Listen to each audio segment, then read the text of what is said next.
สบายดีทุกคนสบายดีวันพุธเป็นวันพักที่เมืองลาวเนาะมื้อนี้พ่อบ้านสิไปตลาดนะพ่อบ้านไปร้านดีโปไปร้านดีโปมื้อนี้ออกไปตลาดนะพ่อบ้าน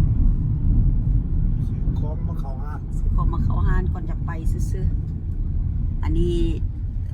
เส้นทางค่าบาทเขาว่ามันเป็นจังไดอาหารการกินเกรเซมเมือง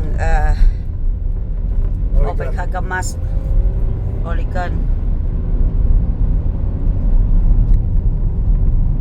มีถนนจะไปร้านดีโพถ่ายเบิ่งยามนี้ก็คนไปล่าไปการเนาะพ่อเนาะเป็นบ่อันนี้เมืองอันนี้เป็นบ้านฟาร์มดอกว่าตะกี้เป็นฟาร์มเมื่อเดี๋ยวนี้มันสิเป็นบ้านคนไปเปิดแล้วนี่นี่ฟาร์มยังมีอยู่หน่อยมีอยู่หน่อยนึงตะกี้แถวนี้เป็นฟาร์มหมดเด้ตะกี้มาบ่มีแล้วเนาะตอนนั้นเขาจะเอามาใส่เพราะว่าสิขายอนาคตเนาะคือว่านะเพิ่นบ่ได้ใส่เลยนี่มันจะเลี้ยงเป็นพระซื่อๆเลี้ยงสิต้นมันซื่อๆก็จะบ่ให้ปิ่นบ่โอ้งามพอมาเขตนี้ยังอากาศยังดีอยู่แถวบ้านน้องมานโอ้ยยังเป็นป่าไม้อยู่เพราะว่าออริกอนเซียโดกับไอดาโฮนี่ยังเป็นมีต้นไม้หลายอยู่เนาะพ่อเนาะแล้วก็อยู่โดดสายแดนของแคลิฟอร์เนียเป็นอันอะไรก็ละเมืองยังเกาะเมืองเซียวน้องอยู่นะเมืองยังเกาะแคลิฟอร์เนีย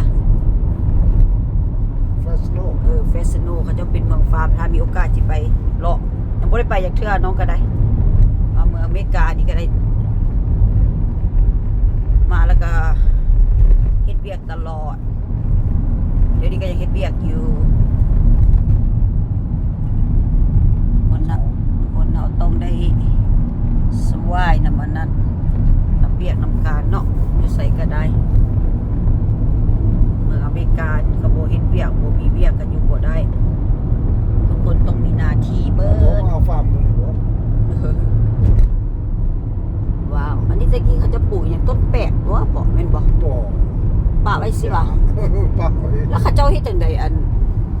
ขอถามอยู่พวกดินหลายอย่างซี่ฟาร์มเขาเจ้าเฮ็ดแบบใดเขามีอันนั้นเด้รัฐบาลโยญาตเลยเพราะว่าเขาเฮ็ดฟาร์มแม่นบ่เฮ็ดแต่ก็บ่ได้ทุนก็รัฐบาลก็โยญาตให้หน่อยเข้มลอสบ่เข้มลอสกับผู้ใดมีฟาร์มมีดินซื่อๆนี่ก็บ่เฮ็ดหยังเขาก็ให้เสียหลายโอ้แม่นบ่คันว่าเขาปลูกคนนั้นปลูกนี่เฮ็ดฟาร์มเขาก็ให้เสียน้อยเพราะว่าเป็นกระดูกสันหลังของชาติทุกสิ่งทุกอย่างกับภาษีเบิดโอ้แล่นไว้สปีดอัพมัน35เขาเจ้าลิมิตไว้นะแต่ว่าคนแล่นก็เขาคือแล่น50พุ่นพอบ้านนะ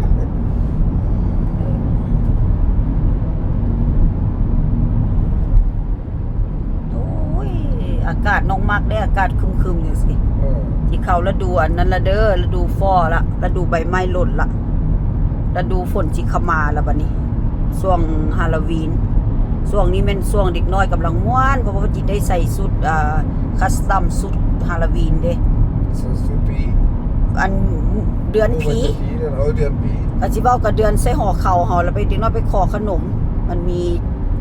ทริกเกอร์ชีทเขาหั่นนะน้อยไปขอขนมแต่ละเฮือนต้องมีขนมใหม่เด็กน้อยผู้ใหญ่ก็แฮปปี้ไปตามเด็กน้อยเพราะว่าเมืองนี่เขาเจ้าฮักเด็กน้อยเด้เขาเจ้าให้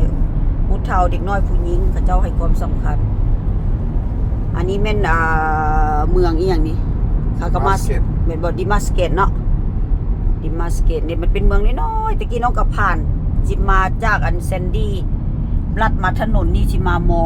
คากามัสมอหั่นเดลิครีมมาแทบดีปิดเอาเมื่อเราไปกินเดลิครีมอยู่แล้วเนาะพ่อเนาะอย่ามาคำแพร่ใส่กันแต่ว่าเดี๋ยวนี้เชฟเขาเจ้าก็ดีแล้วล่ะเขาเจ้าเป็นแฟรนไชส์แล้วเขาเจ้าก็เฮ็ดดีหมดแล้วล่ะคุณ Starbucks อันนี้แม่นเซฟเว มีเซฟเวมีสตาร์บัคมีเฟซมาเยอะเด้ป่ะพ่อโอ้มีเฟซมาเยอะ บ่มีสบายมาก บายมาดวะมีเซฟเวเมืองน้อยๆสิก็มีเด้อมีแบงค์บ่ว่ามีแบงค์คีย์แบงค์เงินสรุปปูเข้าไปนี่เนาะตอนนั้นเนาะแม่นบ่ เยี่ย นี่มีฟูดคาร์ดอีกเพราะ ก็สิมันคงบ่ดีกันนะ เอามาตั้งเบาะเมืองน้อย แต่คนแล่นผ่าน ๆใกล้เฮาวะ ไกลเอาหรือบ่โอ้ว่าเท่าไหร่10 นาที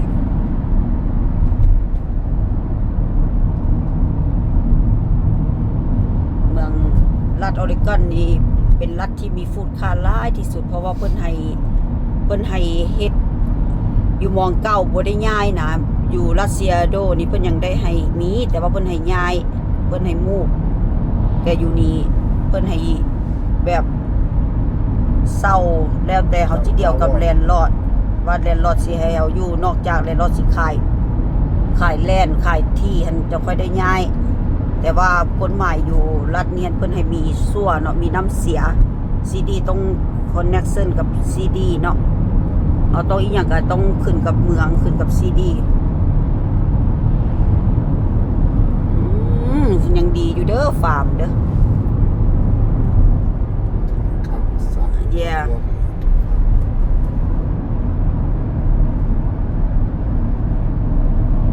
ซีดีอย่างอันนั้นเอาพอดนี่ก็สีมันชี้จากยาวโคตรแฮปปี้วาเลนยังพอดต่อไปสีนพุนแบบแฮปปี้วาเลนพอดนี่ก็จีอันนี้ไปเนาะแล้วบัดไปฮอดนั่นละสินะ